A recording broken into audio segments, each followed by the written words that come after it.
Hi, in this video we're jumping right into the adjustment of these first four risers. The first step has a major issue and I'm going to correct that in this video. Also in this video you're going to see how the newel posts are going to be mounted into the floor surface to give them the strongest anchor possible.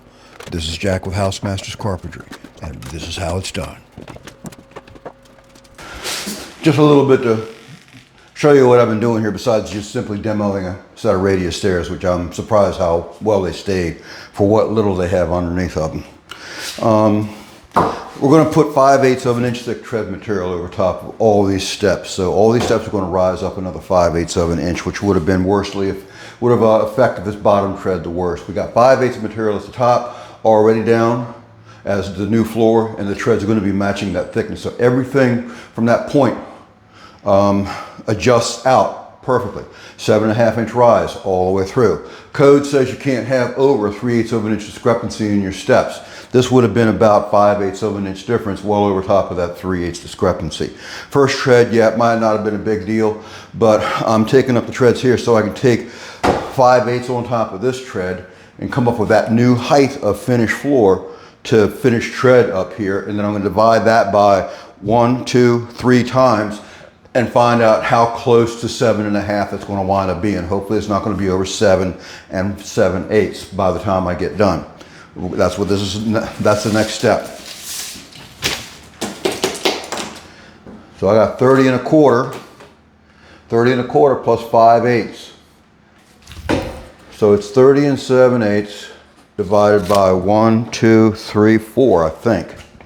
Yeah, it will be 4 because I'll cheat up 1, 2, 3, and 4. 30.875 divided by 4 equals 7.71. So it's a little under 3/4. That's scary. Yeah, 3/4 is good. It's 1/4 of an inch only different. That's good news. So 7.72. You might as well say a very light 3/4 of an inch from the 7.5, 7 5/8 that they are. So I can do this in 4 treads, piece of cake. I got to barely mess with this one. I can actually re-put this tread down and plane the underside of it by 1/8 of an inch, and that'll clean up all this garbage that was here. I can make that one work real easy. But this one I'm going to take and lose 1/4. I got to lose 1/4 on this, so I'm losing about 3/16 on each one. That's good. That's very good. I'm going to add some backer for the risers here. And you see the risers were like literally just meeting the top of this 2x4, and they're lined up nicely. I don't know why they didn't put any the plywood straight down behind the 2x here and screw it in that way. There's no reason why they couldn't have. But I'm going to do that. I'm going to add some 3/4 inch risers here and then set that all in place and get this back up to snuff again.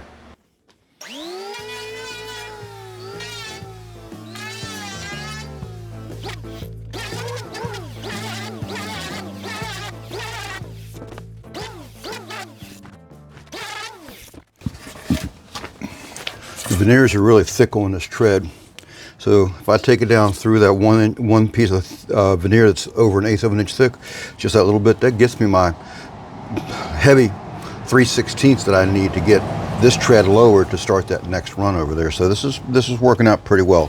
I took some off this face too because there was just a bunch of glue built up there, so I took just enough to get that glue off the top and not lose any real thickness on this. So once I get this inch knocked off for the nosing, this will be ready to put in place.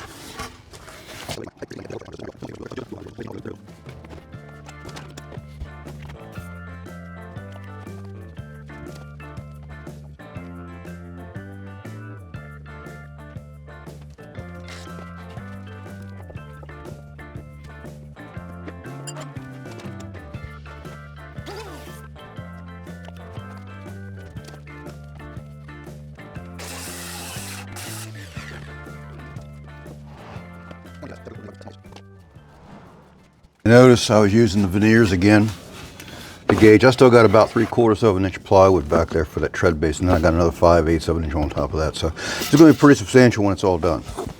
So I can compensate the front, but with all the framing the way it is, I can't compensate the back except for taking out of this. Otherwise, I'd have to take apart all the framing inside the staircase, and I don't want to do that because drywall damage, stuff like that. So this will make it quick and easy.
Between the glue that's between the plywood and the 2x now and the screws,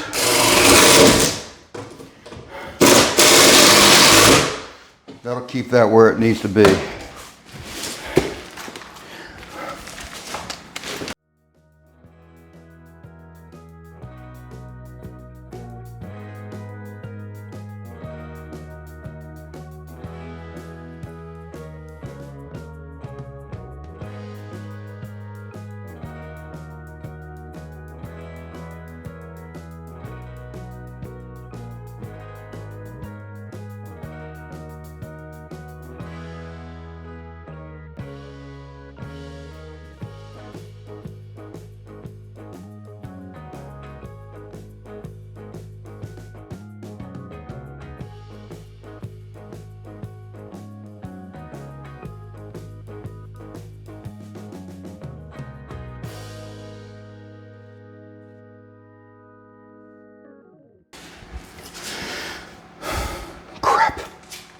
I jumped the gun. I didn't finish those screws off in the back.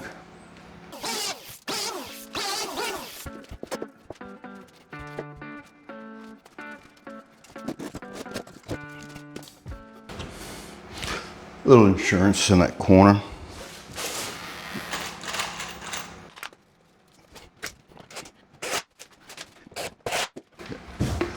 All right, now a little more glue to freshen up what's there.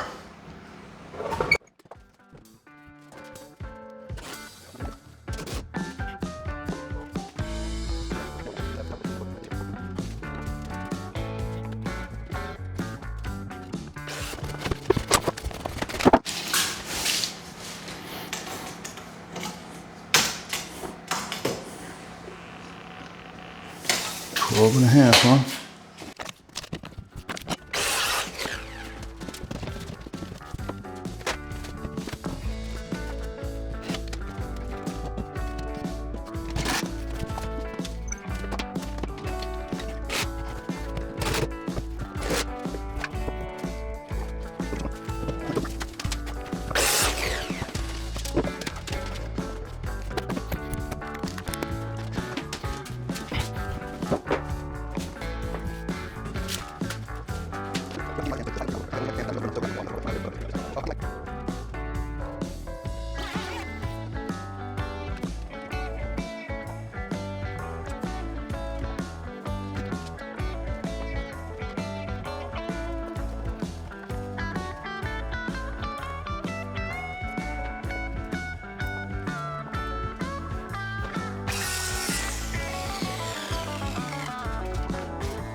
At the time I started the job, there was supposed to have been a turnout at the beginning of the handrail, which means a bullnose tread at the starting step.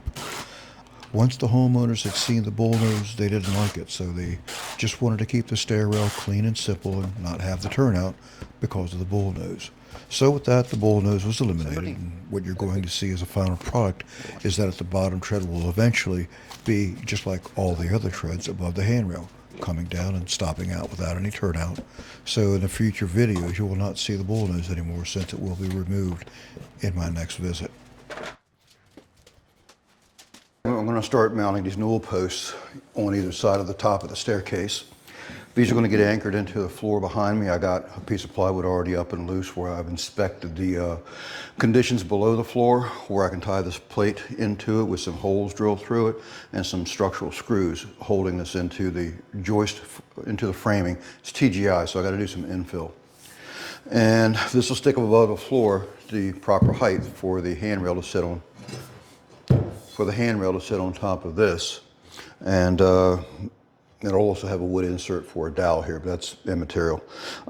Main thing is getting these things in place so that the floor guys who's held off so graciously for me to get this stuff ordered and brought in custom fabricated newel posts, which is really a fancy term for they added a welded mounting tab to the bottom. Anyway, that'll let me get this into the floor anchored very well to where I know this will be rock solid.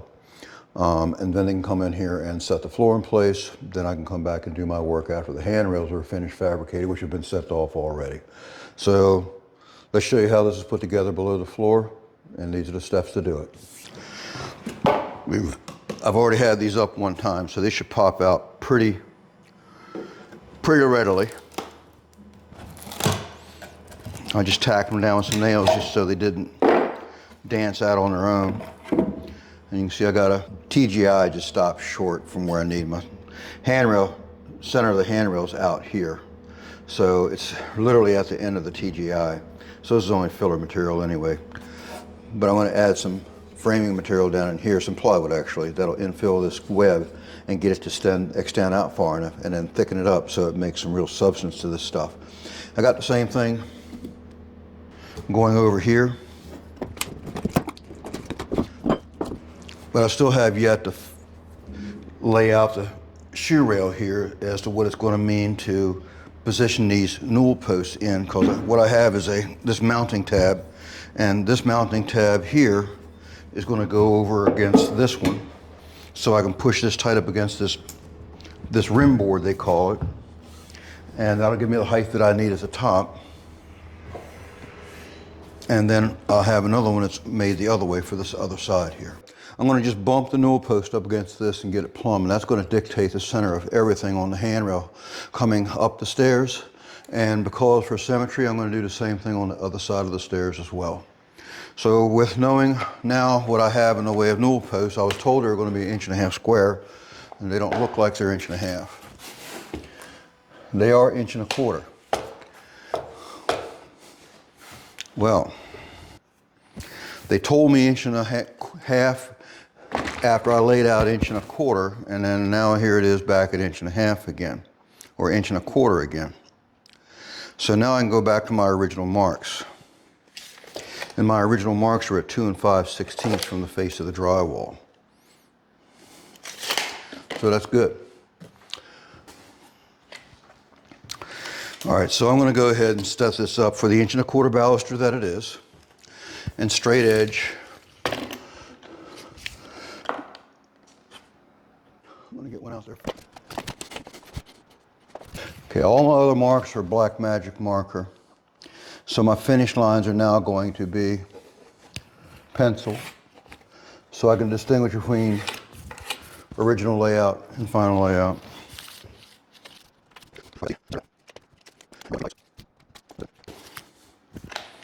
So I'm going to start highlighting these so I can tell these are now my go-to marks. This is what I have. I have the center line of the newel post, which is going to be tight up against here, so 1.25 inches away is the actual edge of the newel post on this side. Center line is 5/8 of that. So 5/8 here, 5/8 there, 1.25 inch newel post in here. That determines my center line. Center line of my balusters is through here on this line, where that nail head is. So again, there's the 5/8 there, 5/8 there. That's why they're circled, because that's my key points of my center line. Now over here, I'm going to actually have a landing nosing here, which is going to intersect with this. And I want to make sure the newel posts are in the right spot. More importantly, when I turn this miter around the shoe rail on this side, because that's identical, this one's just curved. When I turn that shoe rail around, we'll line up with the here. So the line coming through here across the floor where it terminates the end of the flooring will come through here and pick up the end of the landing nosing and then turn around the corner. That's my ultimate design idea, but it has everything to do with where these newel posts are placed. So that's my effort to lay out next. And here I got 1/2 inch thick riser material. So my nosings are going to be 1 inch, so 1.5 inches beyond the face of this, plus the overall width, 4.5. That's where the landing nosing is going to be at. The landing nosing is going to be from the face of the rough, 3 inches back from the face of the rough rise. So with that, now I can go back 3 inches. And now draw a hard pencil line through. I better put this back.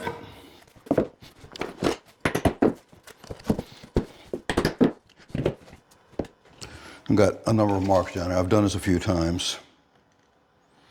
Okay, there's my 3 there. And there's my 3 there. Okay. So ideally, with the landing nosing, terminating this landing nosing having this edge through here on this pencil line, ideally I want my shoe rail to stop here also, so that line completes and turns the corner here. So what I'm going to do, and actually I got a mark already there, I think it's just by happenstance, that I have a mark already there at 1/2 inch back for what potentially could be the edge of the newel right there, so the shoe rail goes around that. So ideally that's the placement of my newel. So I'm going to now strike that line through.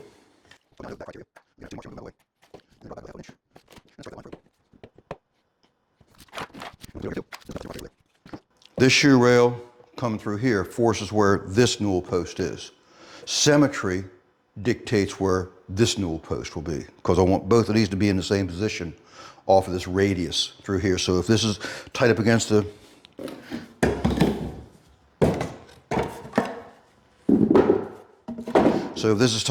joist on this side, actually it's not going to be ideal. I hate it when that happens. And I'm almost prepared to do this, notch this into this top flange and do that. Because this is where the edge of my newel post needs to be. And I need to be 1.25 inches back from that, ideally. So I need to notch into this TJI about 3/8 of an inch here. So I can pack this out the rest of the way, and I've already got this piece of 3/4 inch plywood in behind it, but the trick is it out in the right spot for that 1.5 inch flange to connect to so that it will be stable. That we'll find out next. Because what I now need to do is to figure out how far out this is going to be. Actually, it looks like I've already laid this out. Again, there's a mark right here that I laid out originally. Nope, that's the second mark. Now I'm 2¼ inches out. And that's the center line of the newel. So I'm going to make a new mark. This is center line of balusters, 2 different things. And this radius that I cut from a piece of plywood to make various templates, this one, actually follows this radius very nicely. So now I can take advantage of that and project that over top of these 2 marks I just set.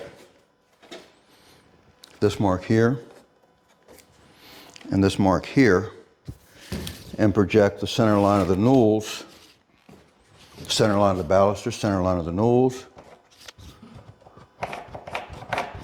onto my substrate.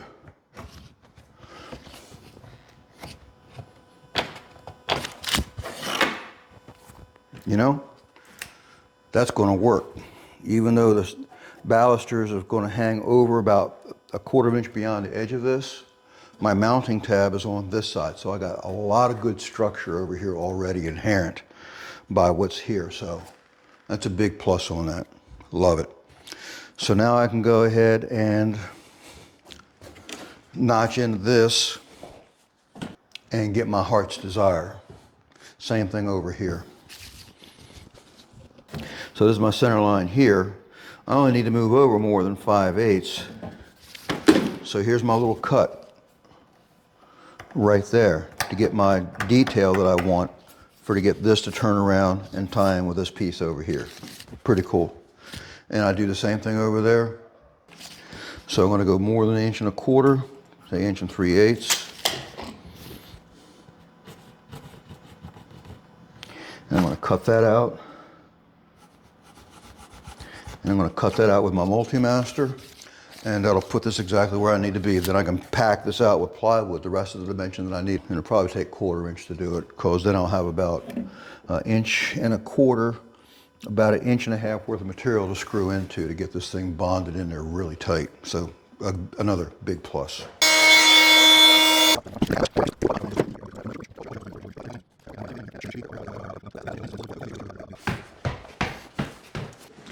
Now before I get much farther and I start misremembering how my marks are, I'm going to cut that 1 1/4 inch hole in here so that it'll be more like the proof in the pudding when this drops down over top of that newel post in place, how close I'll have it to my actual predetermined areas now that I've got that all figured out.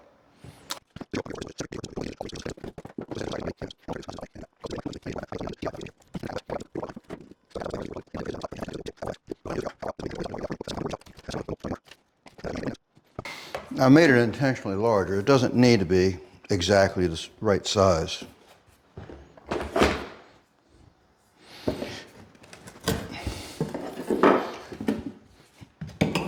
I just need to make sure I get my intent across.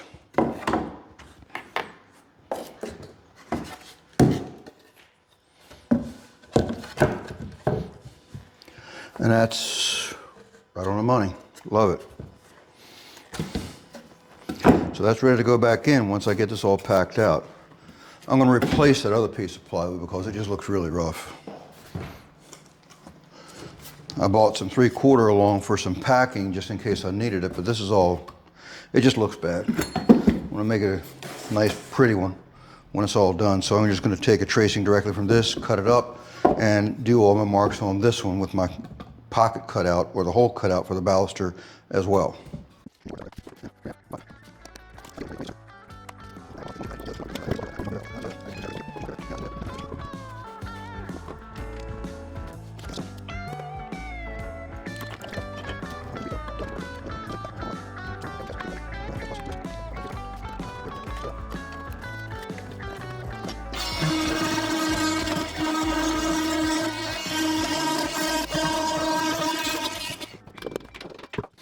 And that again is pretty nice to being on top of that. I'm hugging the rim board out here a little bit, but that's minor stuff. If I have to move it over 1/8 of an inch to get past that, I don't have a problem with that at all. And the rim board's going to force me over that way anyway. So let's take our 2 pieces of 1/8 inch, and I'll probably have to get my right angle drill.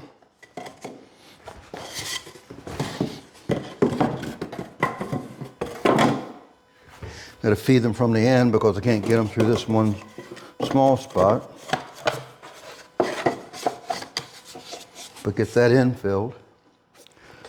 And it's just a big honking washer. I mean, I'm getting a good bit of tapping in of screws here. This newel post, just to let you know, really can be semi-superficial. It just really needs to be kept from moving this way because I got a handrail going back to a wall there. And it's going to be automatically controlled in this direction because it's going to be up against the handrail or pinned to the handrail, which is pinned to the wall over there. It's this direction here. And really on top of that, even though it's a long handrail and helix as that is still anchored in down to the bottom. So it's going to be hard. It can be moved this way, but it's going to be really resistant because it's tied in down there at the bottom too. And this handrail is not going to stretch its radius, change its length in order to let this newel post lean out. So again, it's getting the living crap anchored out of it, just like this one is. This one's the big one here.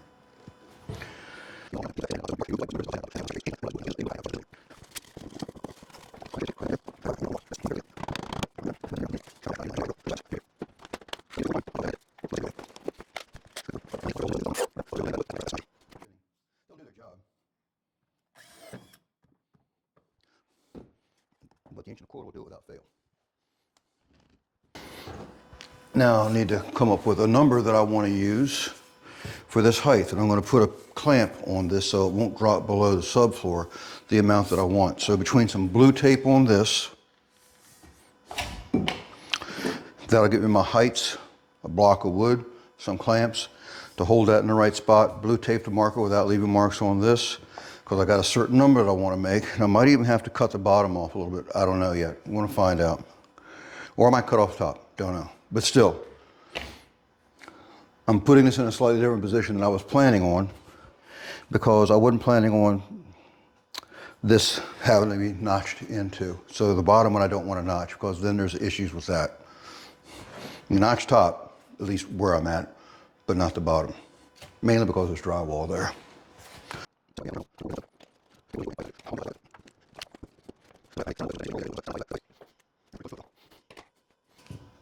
Son of a gun. Thank you, Lord. Look at that. I found 2 scraps right here already at the right thicknesses that I needed. Now with that being done, all I got to do is just set this back in a hole again, because now I have the overall floor thicknesses that I need. And I can measure up where that's sitting on that bottom cord.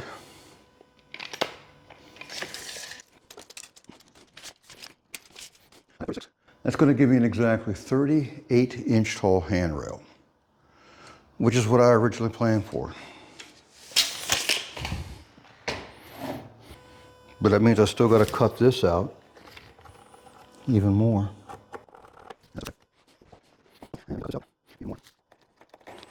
It's just a brief notch at the top, and that's it.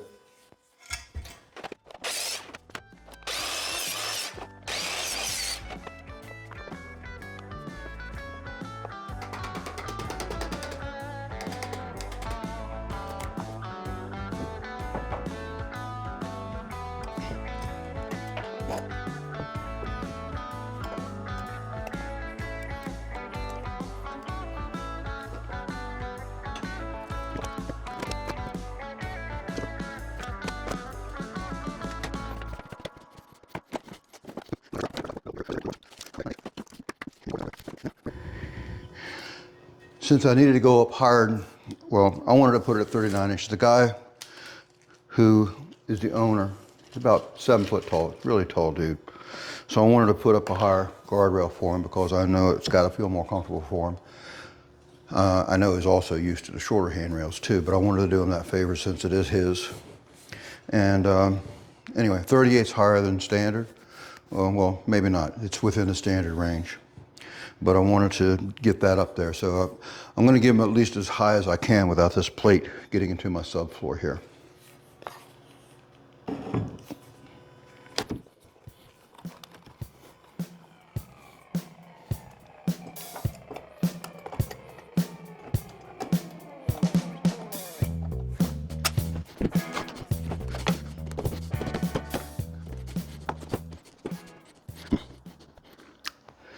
The newel post seems like it wants to run off in that direction a little bit. I can put a shim on this edge of the plate down here to kick this edge out and steer that newel post over in that direction, but it is off. Probably about 3/4 of an inch and 2 foot.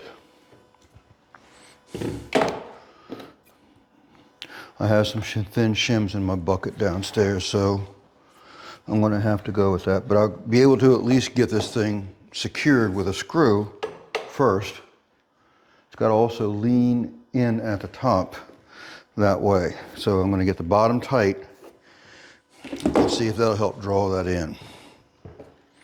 But I'm going to be using these little SDS screws to help hold this in place. They're 1.5 inches long. The plates, steel plates, 1/4 of an inch, and that should give me a good mount solid into the back of this here tread.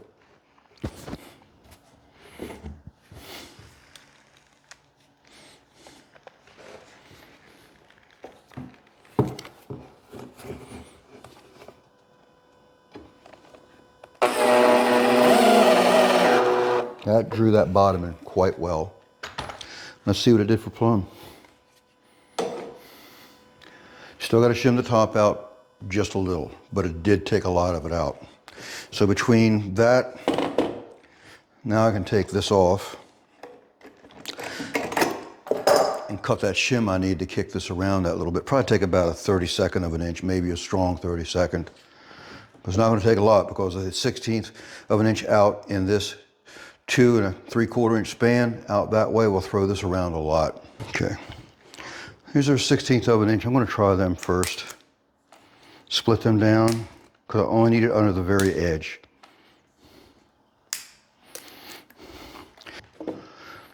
Two pieces like that ought to do what I need to do. And because if things go the way they go, I'm going to tape them in place so they don't drop out once I get them in there.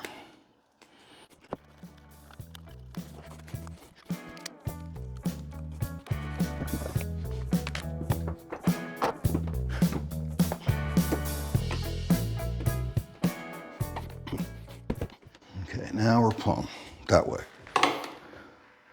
And we're not plumb that way yet, but we're working on it. See if we yanked it around a little bit steering wise.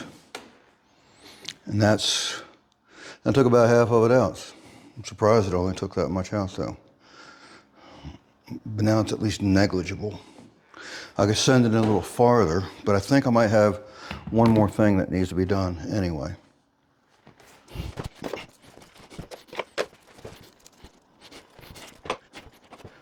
Okay, now that's plumb now, but the screws are going to draw.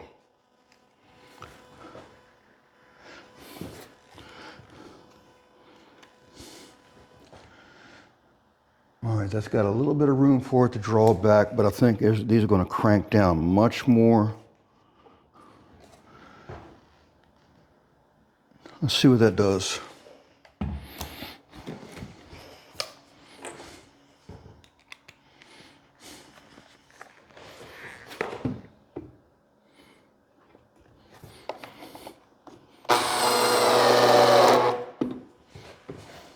See if we're still plumb. Needs to move over a little bit. I should have been bearing on that, but let's see what it does.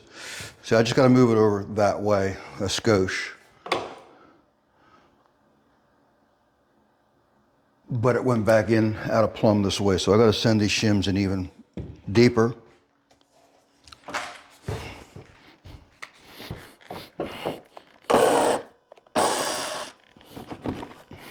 I might need a thicker shim.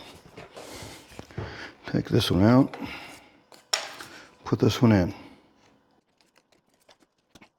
If I have to do this much shimming on this side over here, that's going to throw me out beyond my mark. So I might have to lose that 1/4 inch filler that I have there because I almost got it shimmed at 1/4 of an inch at the top.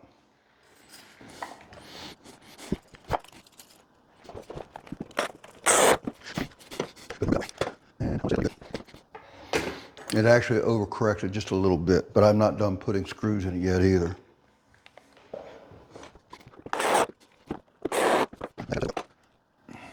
All right, I can back the shims back out some.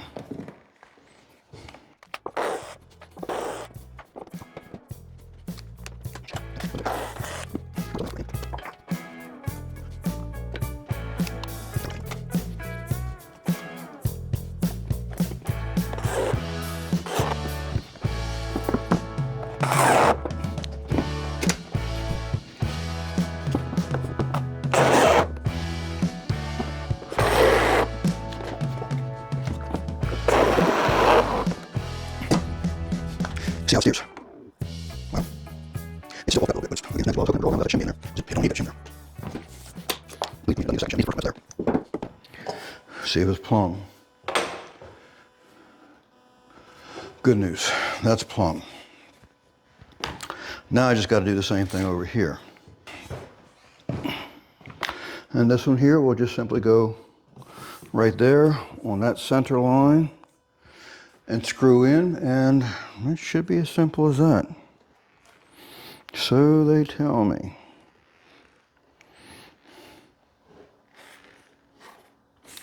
But I got to get the mounting holes drilled in first, just like I did before.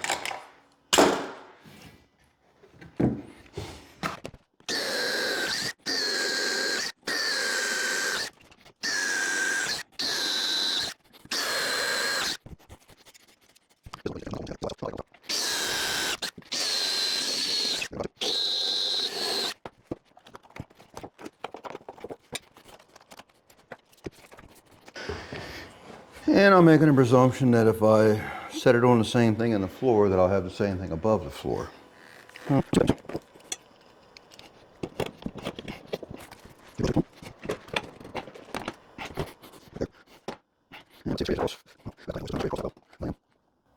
It's actually a little behind. That's good news, because if it was like the other one, I'll have to shim it back out a little bit. This is not like the other one. This is actually doing very well.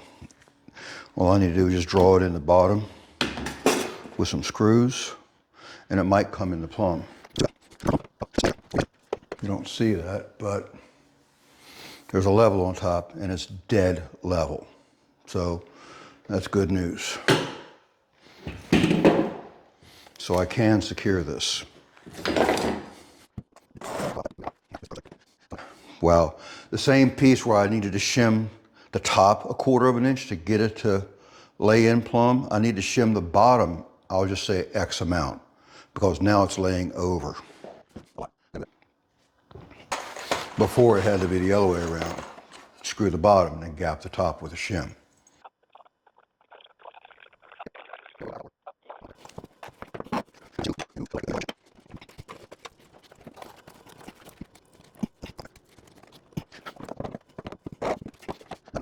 Finish screwing it in, double check it for plumb again this way. It's got to come back just a skosh. Those screws are really doing its job. Okay, we're good there.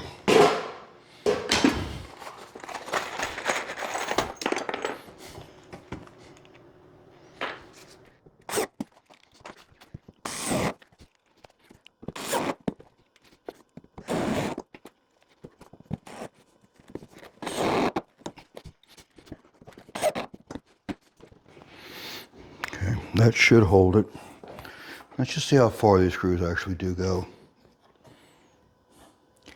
They're tickling right on the face of that plywood filler, so they're going through every bit of all this material here, where the points are just poking through where you don't see them on the inside of the framing back over here.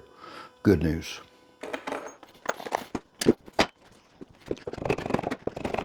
The only thing I need to do, as you can see, is clean the old glue. Set some new.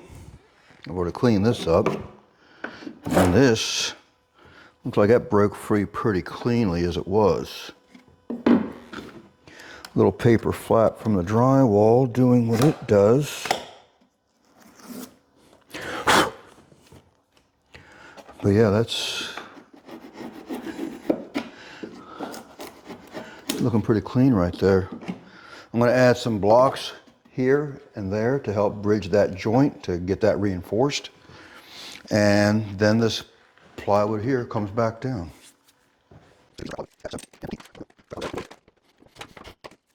Let's just see how close we are. I never did do this.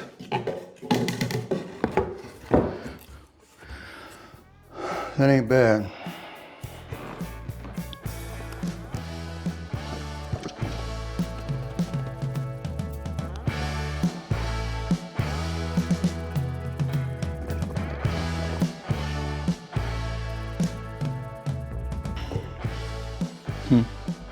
That's right. Well, evidently, it's still farther forward than what I had planned, so, and that's okay, because what I need to do is to make sure that this face here, which looks like it's about 1.25 inches from the face of the riser, and this right here, well, because they get shimmed, that's 1/4 inch difference. Not crazy about it, but I'm not going to start screwing around with something for 1/4 inch. But I do need to cut this out a little bit more because that got laid out wrong somehow. And if that's the only trouble that I got, that ain't nothing.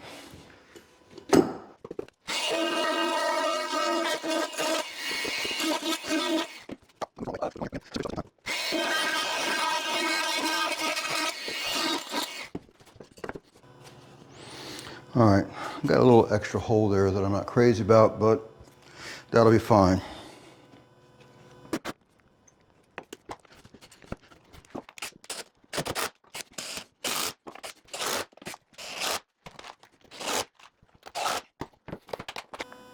That's got this segment done of the newel post getting installed, everything ready for the bottom newel post to go. I cannot set this bottom newel post 100%. The height of this is dictated by how the handrail, which is now dictated by the height of those newel posts, how that handrail is going to make that easement coming over the from the landing down to the run of the stairs.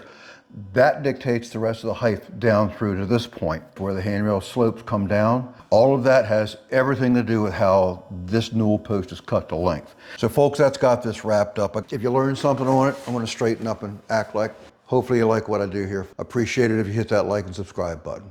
Until later, we'll see you. Bye-bye.